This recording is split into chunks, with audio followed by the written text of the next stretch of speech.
رب اشرح لی صدری ویسر لی امری واحلل عقدۃ من لسانی یفقہوا قولی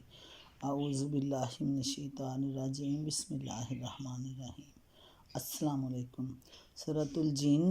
مکی ہے۔ نام الجن اس سورت کا نام بھی اور اس کے مضامین کا عنوان بھی، کیونکہ اس میں جنوں کے قرآن سن کر جانے اور اپنی قوم میں اسلام کی تبلیغ کرنے کا واقعہ تفصیل کے ساتھ بیان کیا گیا ہے۔ زمان نزول بخاری اور مسلم میں حضرت عبداللہ بن عباس رضی اللہ تعالیٰ عنہ کی روایت ہے کہ رسول اللہ صلی اللہ علیہ وآلہ وسلم اپنے چند اصحاب کے ساتھ بازار عکاظ تشریف لے جا رہے تھے۔ راستے میں نخلہ کے مقام پر آپ صلی اللہ علیہ وآلہ وسلم نے صبح کی نماز پڑھائی۔ اس وقت جنوں کا ایک گروہ ادھر سے گزر رہا تھا۔ تلاوت کی آواز سن کر وہ ٹھہر گیا اور غور سے قرآن پاک سنتا رہا۔ اسی واقعہ کا ذکر اس صورت میں کیا گیا ہے۔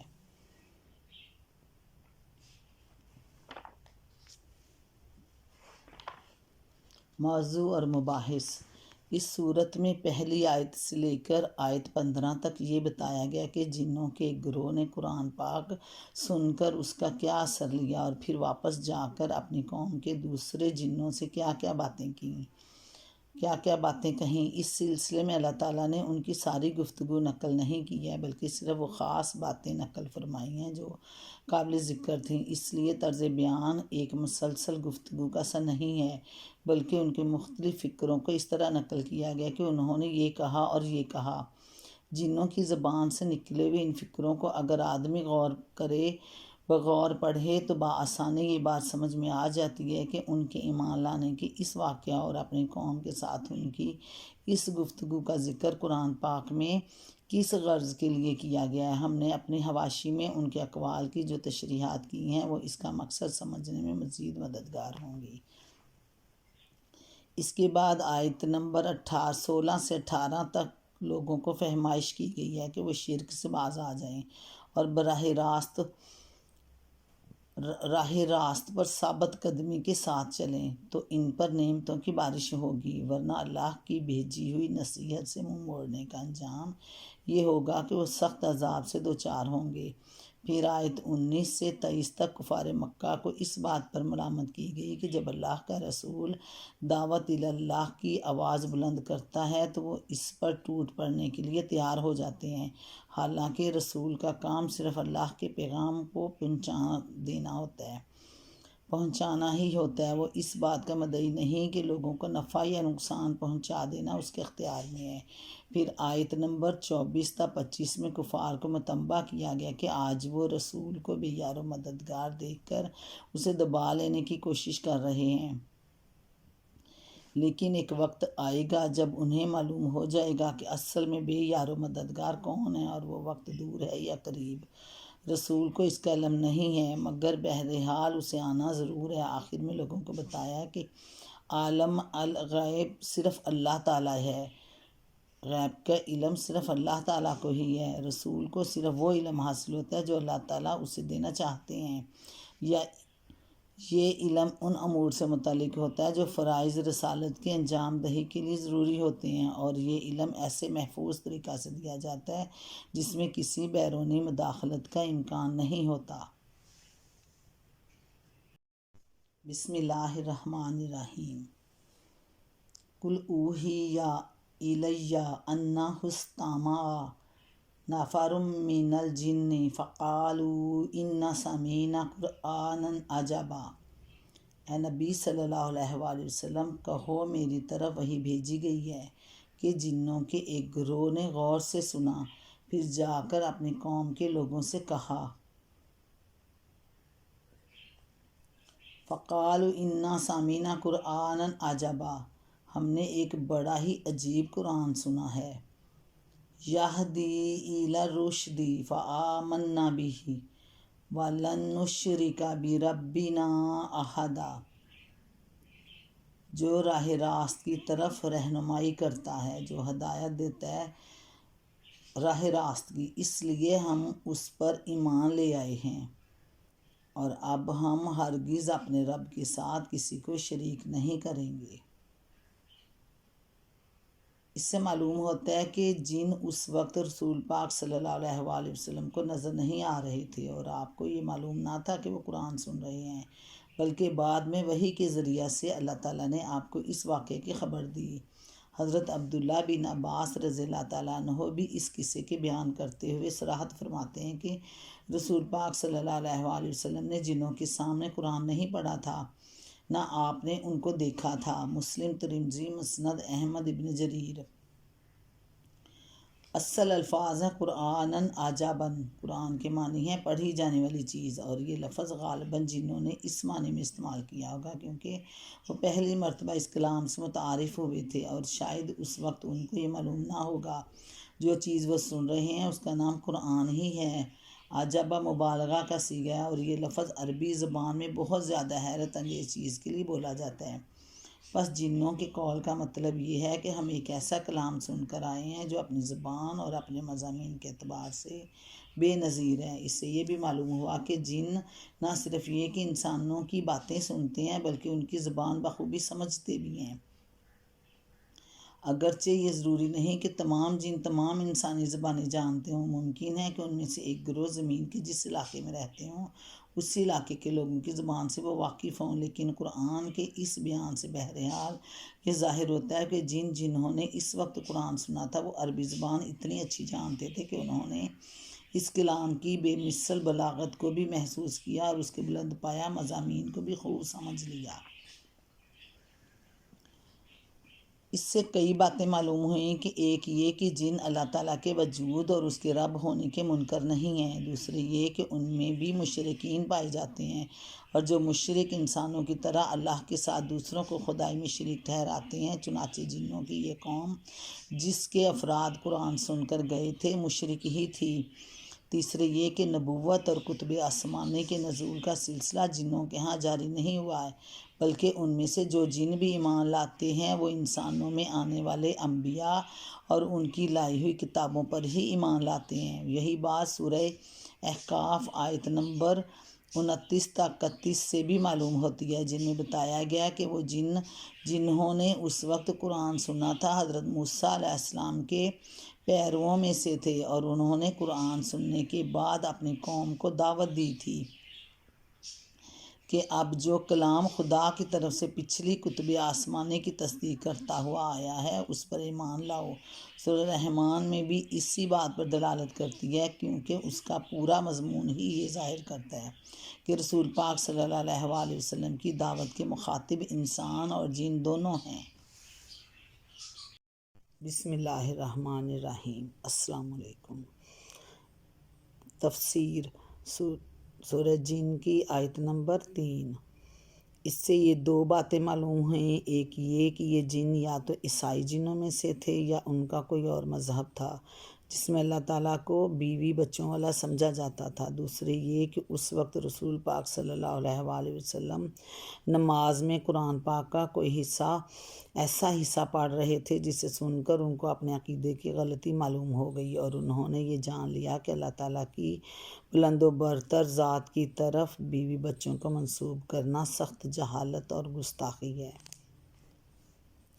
اصل میں لفظ سفیہنا استعمال کیا گیا جو ایک فرد کے لیے بھی بولا جا سکتا ہے اور ایک گروہ کے لیے بھی۔ اگر اسے ایک نادان فرد کے معنی میں لیا جائے تو مراد ابلیس ہوگا، اور اگر ایک گروہ کے معنی میں لیا جائے تو مطلب یہ ہوگا کہ جنوں میں بہت سے احمق اور بے عقل لوگ ایسی باتیں کہتے تھے، یعنی ان کی غلط باتوں سے ہمارے گمراہ ہونے کی وجہ یہ تھی کہ ہم کبھی یہ سوچ ہی نہیں سکتے تھے کہ انسان یا جن اللہ کے بارے میں جھوٹ گھڑنے کی جو جرت بھی کر سکتے ہیں، لیکن اب یہ قرآن سن کر ہمیں معلوم ہو گیا کہ کوئی فی الواقعہ وہ جھوٹے تھے۔ ابن عباس رضی اللہ عنہ کہتے ہیں کہ جاہلیت کے زمانے میں جب عرب کسی سنسان وادی میں رات گزارتے تو پکار کر کہتے ہم اس وادی کے مالک جن کی پناہ مانگتے ہیں۔ عہد جاہلیت کی دوسری روایات میں بھی بکثرت اس بات کا ذکر ملتا ہے۔ مثلاً اگر کسی جگہ پانی اور چارہ ختم ہو جاتا تو خانہ بدوش بدو اپنا ایک آدمی کوئی دوسری جگہ تلاش کرنے کے لیے بھیجتے جہاں پانی اور چارہ مل سکتا ہو۔ پھر اس کی نشاندہی پر جب یہ لوگ نئی جگہ پہنچتے تو وہاں اترنے سے پہلے پکار پکار کر کہتے کہ ہم اس وادی کے رب کی پناہ چاہتے ہیں تاکہ یہاں ہم ہر آفت سے محفوظ رہیں۔ ان لوگوں کا عقیدہ یہ تھا کہ ہر غیر آباد جگہ کسی نہ کسی جن کے قبضے میں ہے اور اس کی پناہ مانگے بغیر ہم وہاں نہیں ٹھہر سکتے۔ وہاں کوئی ٹھہر بھی جائے تو وہ جن یا تو خود ستاتا ہے یا دوسرے جنوں کو ستانے دیتا ہے۔ اسی بات کی طرف یہ ایمان لانے والے جن اشارہ کر رہے ہیں۔ ان کا مطلب یہ ہے کہ جب زمین کے خلیفہ انسان نے الٹا ہم سے ڈرنا شروع کر دیا اور خدا کو چھوڑ کر وہ ہم سے پناہ مانگنے لگا تو ہماری قوم کے لوگوں کا دماغ اور زیادہ خراب ہو گیا۔ ان کا کبر و غرور اور کفر و ظلم اور زیادہ بڑھ گیا اور وہ گمراہ میں زیادہ جری ہو گئے۔ اصل الفاظ ہیں ان لن یب آسا اللہ احدا۔ اس فقرے کے دو معنی ہو سکتے ہیں، ایک وہ جو ہم نے ترجمے میں اختیار کیے ہیں، دوسرا یہ کہ اللہ کسی کو مرنے کے بعد دوبارہ نہ اٹھائے گا۔ چونکہ الفاظ جامع ہیں اس لیے ان کا یہ مطلب لیا جا سکتا ہے کہ انسانوں کی طرح جنوں میں بھی رسالت اور آخرت دونوں کا انکار پایا جاتا تھا، لیکن آگے کے مضمون کی مناسبت سے پہلا مفہوم ہی زیادہ قابل ترجیح ہے، کیونکہ اس میں یہ ایمان لانے والے جن اپنی قوم کے لوگوں کو بتاتے ہیں کہ تمہارا یہ خیال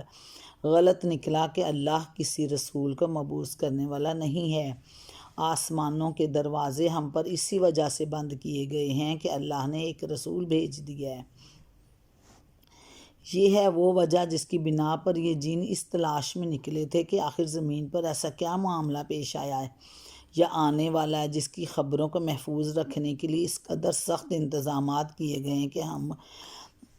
اب عالم بالا میں سنگن لینے کا کوئی موقع نہیں پاتے اور جدھر بھی جاتے ہیں مار بھگائے جاتے ہیں۔ اس سے معلوم ہوا کہ عالم بالا میں اس قسم کے غیر معمولی انتظامات دو ہی حالتوں میں کیے جاتے تھے، ایک یہ کہ اللہ تعالیٰ نے اہل زمین پر کوئی عذاب نازل کرنے کا فیصلہ کیا ہو اور منشائے الہی یہ ہو کہ اس کے نزول سے پہلے اس کی بھنک نہ پڑے، اس کی بھنک پا کر اپنے دوست انسانوں کو خبردار نہ کر دیں، دوسرے یہ کہ اللہ نے زمین میں کسی رسول کا مبعوث فرمایا ہو اور تحفظ کے ان انتظامات سے مقصود یہ ہو کہ رسول کی طرف جو پیغامات بھیجے جا رہے ہیں ان میں نہ تو شیاطین کس قسم کی خلل اندازی کر سکیں اور نہ قبل از وقت یہ معلوم کر سکیں کہ پیغمبر کو کیا ہدایات دی جا رہی ہیں۔ پس جنوں کے اس قول کا مطلب یہ ہے کہ جب ہم نے آسمان میں یہ چوکی پہرے داری دیکھی اور شہابوں کی اس بارش کا مشاہدہ کیا تو ہمیں یہ معلوم کرنے کی فکر لاحق ہوئی کہ ان دونوں صورتوں میں سے کون سی صورت درپیش ہے۔ آیا اللہ تعالیٰ نے زمین میں کسی قوم پر یکایک عذاب نازل کر دیا یا کہیں کوئی رسول مبعوث ہوا ہے؟ اسی تلاش میں ہم نکلے تھے کہ ہم نے وہ حیرت انگیز کلام سنا جو راہ راست کی طرف رہنمائی کرتا ہے، اور ہمیں معلوم ہو گیا کہ اللہ نے عذاب نازل نہیں کیا بلکہ خلق کو راہ راست دکھانے کے لیے ایک رسول مبعوث فرمایا ہے۔ یعنی اخلاقی حیثیت سے بھی ہم یہ جان گئے ہیں کہ اچھے اور برے دونوں طرح کے جن پائے جاتے ہیں، اور اعتقادات میں بھی ہمارا کوئی ایک مذہب نہیں ہے بلکہ ہم مختلف گروہوں میں منقسم ہیں۔ یہ بات کہہ کر یہ ایمان لانے والے جن اپنی قوم کے جنوں کو یہ سمجھانا چاہتے ہیں کہ ہم راہ راست معلوم کرنے کی یقیناً محتاج ہیں، اس سے ہم بے نیاز نہیں ہو سکتے۔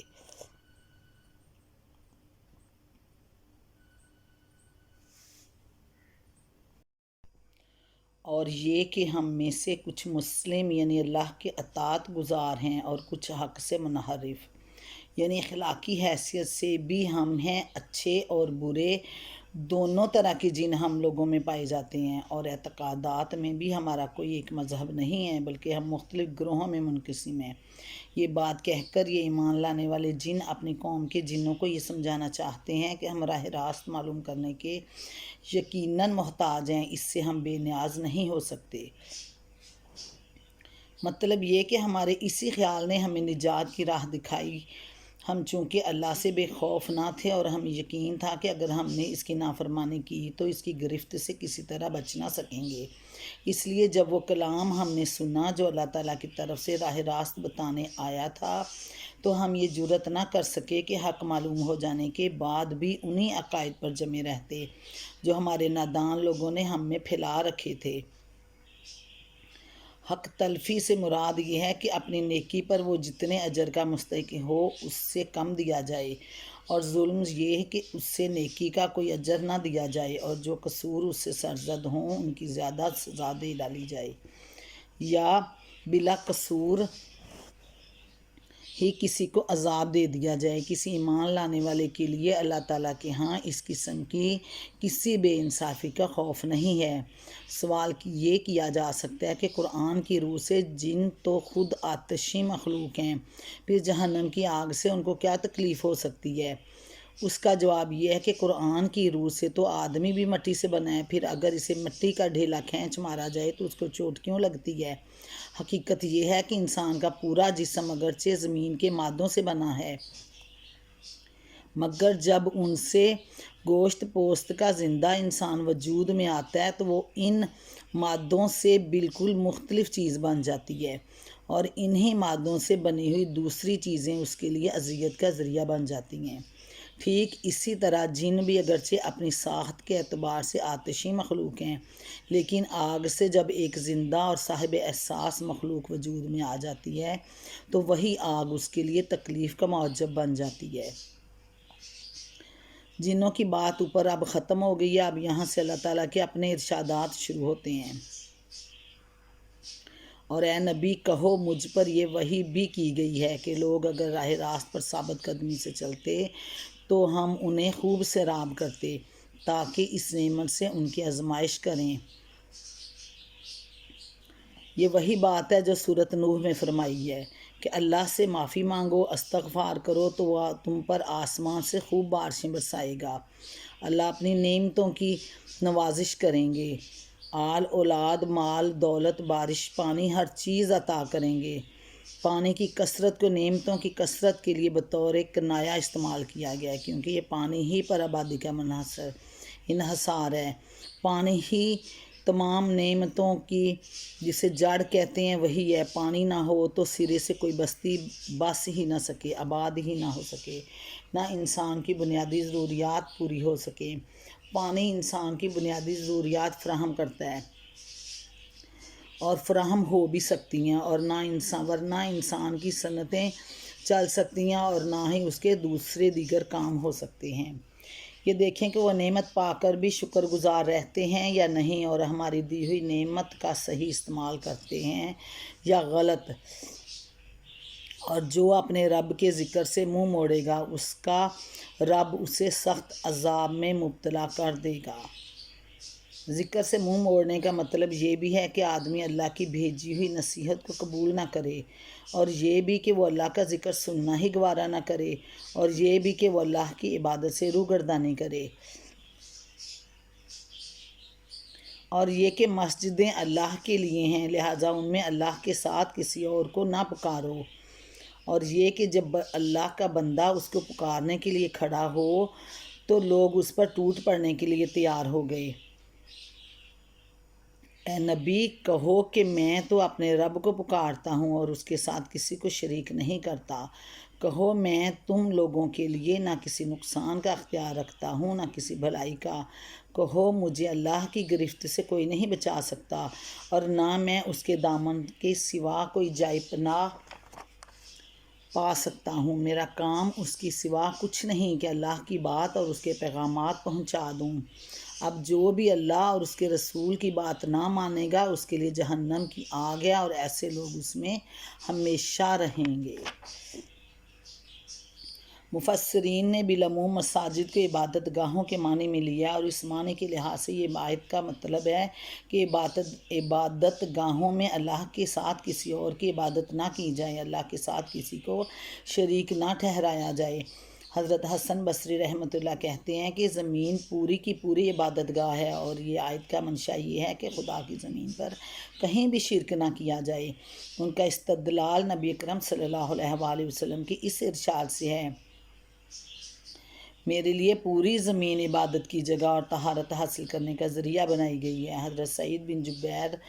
رضی اللہ تعالیٰ عنہ نے مساجد سے مراد وہ اعضاء لیے ہیں جن پر آدمی سجدہ کرتا ہے، یعنی ہاتھ، گھٹنے، قدم اور پیشانی۔ اس تفسیر کی روح سے آیت کا مطلب یہ ہے کہ یہ اعضاء اللہ کے بنائے ہوئے ہیں، ان پر اللہ کے سوا کسی اور کے لیے سجدہ نہ کیا جائے۔ اللہ کے بندے سے مراد یہاں حضرت محمد صلی اللہ علیہ وآلہ وسلم ہیں۔ یعنی خدا کو پکارنا تو کوئی قابل اعتراض کام نہیں جن پر لوگوں کو اس قدر غصہ آئے۔ البتہ میری بات اگر ہے تو یہ کہ کوئی شخص خدا کے ساتھ، اللہ کے ساتھ کسی اور کو اس کی خدائی میں شریک نہ ٹھہرائے، اور یہ کام میں نہیں کرتا بلکہ وہ لوگ کرتے ہیں جو اللہ کا نام سن کر مجھ پر ٹوٹے پڑتے ہیں۔